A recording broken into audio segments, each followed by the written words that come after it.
The average person opens up Instagram 150 times a day, but that's by design. Like you said, companies, from product design, they're putting fortunes in to understand why we do what we do.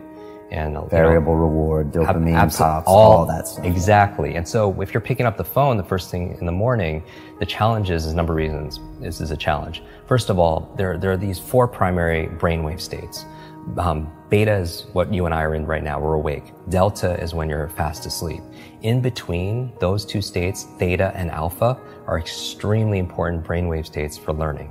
So theta is the state right in and out of sleep. Theta is the state that we call creativity. When you are your most creative, usually it's coming because you're in this theta state. And you know this, when you're in and out of sleep, or you're close to you're so deep, your mind goes and you come up with ideas. You know what puts you in that theta state? Are showers. Oh, really? You ever notice when you're in the shower, you come up with some of your best ideas? Yeah, and your brain kind of drifts. It does, because you're in that brainwave state. So a big part of my work is taking the invisible and making it visible. When I do these demonstrations, I always tell people that I do it because I want you to see that there's a method behind the magic. That when somebody does something that's extraordinary in athletics, in education, in technology, with the human body, there's always a trail, because genius leaves clues. Above theta, though, is the state called alpha, right below beta, where you're most aware and awake. Alpha is a state of learning. Accelerated learning. It's a state of relaxed awareness. This is a state we go into when we meditate, because your critical mind is set aside and you just absorb information unconsciously. You know what puts you into an alpha state? Television. You ever notice that if somebody's watching the game or somebody's watching their favorite TV show and you're trying to have a conversation with them and they literally are in trance, they don't hear you because of the television programming? Which might be an interesting word, programming and putting people into a trance. But that's the alpha state. That's where information is just going inside your mind. So we train people how to learn languages faster, learn facts better by putting them into an alpha state, a relaxed state of awareness. And we can do that by design. And people don't realize this. And this is the whole thing. I really think this should have been taught back in school, because school was a great place to learn what to learn. Math, history, science, Spanish, important subjects on what to learn. But how many classes were on how to learn? Does that even exist these days? No, that's what I'm saying. How many classes were on how to think critically, how to make good decisions, how to solve problems, how to focus and concentrate, how to read faster, how to remember more, right?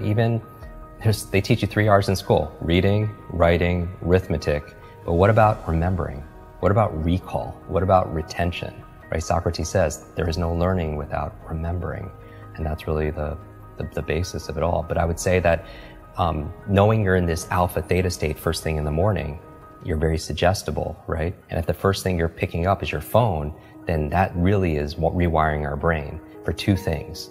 The dangers. That's going to really decrease your level of productivity and performance. Number 1, it's training you to be distracted. And we talked about that. Every like, share, comment, everything is just making you just pay attention to everything else, and rewiring your brain. So when you're having a conversation with somebody, you can't even focus because you've trained your brain to do otherwise. And that's why mindfulness is so important, whether it's meditation or something else, because it's not that I don't meditate every single day just to be at peace and be in the Zen state. I do it because it's a mental exercise. It improves my cognitive capabilities, meaning that when my mind goes somewhere else, that's the opportunity. Because when I pull it back with my breath or visualization, I built that muscle. Because here's really the basis of my work is really about taking nouns and turning them into verbs. So what do I mean by that? It's like so many people, they wake up and say, oh, I hope I have energy today, or I have motivation today, things that they have, right? I have creativity so I can write today or make videos, or I have memory, or I have focus or concentration. Those aren't things you have, those are things you do. And so you don't have love, you do loving things. You don't have energy, you do things that give you energy. Just like that applies, same thing with learning. You don't have focus, there's a process for doing focus. You don't have a memory, there's steps to improve your memory or to remember things better. Creativity is not something you have, there's actually a process for creativity. So you should never suffer from writer's block or anything else like that, because that's where if you don't understand how you work, when I was talking about self-awareness and understanding ourselves, I think if somebody wants to improve their esteem, their self-esteem overnight, just study your brain. Like you'll get a boost of confidence and pride like instantly, because it is the most incredible, I don't even know what to call it, a device, a supercomputer, what, in the whole universe. You know, it's not just about going out to Mars and all these other places. I want to go in here, because this controls what? Everything, our careers, our income, our health, our relationships, you know, whether or not you get, you know, complete.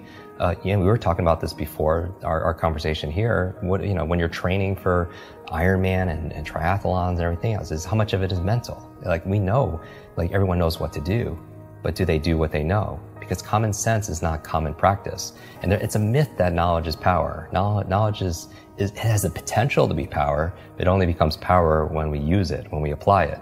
Like people think they should get points for buying books and sitting on the shelf, and it just sits there and it becomes like shelf help, not self-help, right? Self-help, yeah. Or somebody will go and learn something, or listen to a podcast like this or a show, or they'll go to a conference, they'll pay all this money, but they don't do anything with what they learn. And part of it also is because they forget it. You know, everyone knows there's a learning curve, but there's also a forgetting curve. Did you know, like the forgetting curve says that if you learn something once, within 48 hours, 80% of it is gone. 80%. So you listen to a show, you watch something, on YouTube, you go to a conference, you read a book, within 2 days, the majority of it is gone, because nobody trains us how to have, that's why memory is so important. Okay. You know, and so the first thing, don't touch your phone, because it's training you to be distracted. The second thing is it's training you, rewiring your brain to be reactive.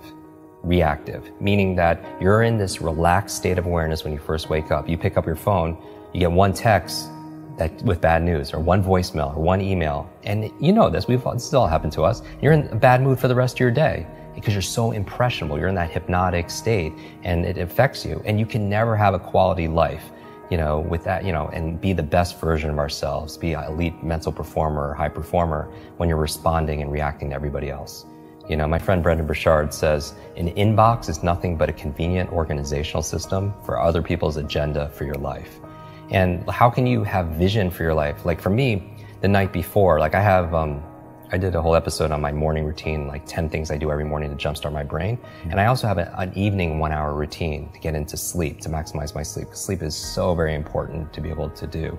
But one of the processes I do, besides, you know, blackout curtains and cold and temperatures and breath and stuff, meditation, is I don't touch a screen, right? Because it creates blue light. And most people should know this. The screen on your laptop, your phone, everything else emits this blue light, which inhibits the melatonin production, which helps you to relax and go to sleep. So no screens. But the other thing I do is I write down the 3 things I want to accomplish the next day personally, and the other 3 are professionally. So now when I wake up, I have a vision for my life. Like this is a win today if I just get these 3 things done personally and 3 things professionally.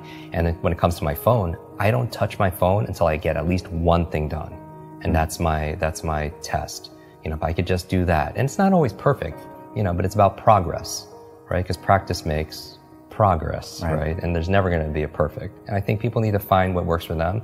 But I would say, again, to step out is don't trust yourself as the expert instead of somebody else, and test it. You know, maybe for 1 week, keep your phone outside your bedroom for just 1 week and don't touch it for the first hour a day, and spend the first hour a day being a thermostat, not a thermometer. Because a thermometer, what's a function? It reacts to the environment.